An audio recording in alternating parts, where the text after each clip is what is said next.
Hi friends, இந்த video வந்து நம்ம என்ன பார்க்க போகிறோம் அப்படின்னு கேட்டிங்கன்னா, இப்போ வந்து நம்மளோட தமிழக வெற்றி கழகத்தோட முதல் மாநாடு வந்து எங்கே நடக்க போகுது அப்படின்றது இப்போ வந்து ஒரு அஃபிஷியலான நியூஸ் வந்து வந்திருக்குங்க. ஸோ இது வந்து தளபதி ஃபேன்ஸ் எல்லாருக்கும் வந்து செம்ம பெரிய அப்டேட்டாக இருக்குது. தமிழ் சினிமாவில் வந்து ஒரு டாப் மோஸ்ட் நடிகராக இருந்தவர் தான் நம்மளோட தளபதி விஜய். ஸோ ஆனால் வந்து இவர் வந்து இப்போ வந்து சினிமா விட்டு நான் வந்து விலகிறேன், ஸோ அரசியலில் தான் என்னோட கான்சன்ட்ரேஷன் இருக்க போகுது அப்படின்றது அஃபிஷியலான ஒரு நியூஸ் வந்து கொடுத்துருந்தாரு.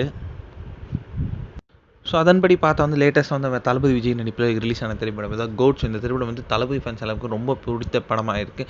அந்தளவுக்கு வந்து தளபதி நம்மளோட கோட் வந்து செமையாக இருக்குது அப்படின்னு கண்டிப்பாக சொல்லியானும். ஸோ இப்போ வந்து அவரோட கடைசி திரைப்படமான தளபதி 16 வந்து நம்மளுடைய அச்சீவ்மெண்ட் இயக்க இருக்கிறாரு. ஸோ அதுதான் வந்து நம்மளோட தளபதியோட கடைசி திரைப்படம் அப்படின்றது அவர் வந்து அஃபிஷியலாக சொல்லியிருக்காங்க. ஸோ அதுக்கப்புறமா வந்து நம்ம தளபதி வந்து சினிமா விட்டு விலகிறாங்க. ஸோ அவர் வந்து பாலிடிக்ஸில் தான் ஃபுல் அண்ட் ஃபுல் வந்து இறங்க போகிறார் அப்படின்னு சொல்லியிருந்தாங்க. ஸோ இந்நிலையில் வந்து நம்மளோட தமிழக வெற்றி கழகத்தோட முதல் கட்சி மாநாடு எங்கே எப்போ அப்படின்றது அஃபிஷியலான நியூஸ் வந்திருக்குங்க. ஸோ இது வந்து தளபதி ஃபேன்ஸுக்கு வந்து செம்ம பெரிய ஒரு ஹாப்பி நியூஸாக இருக்குது.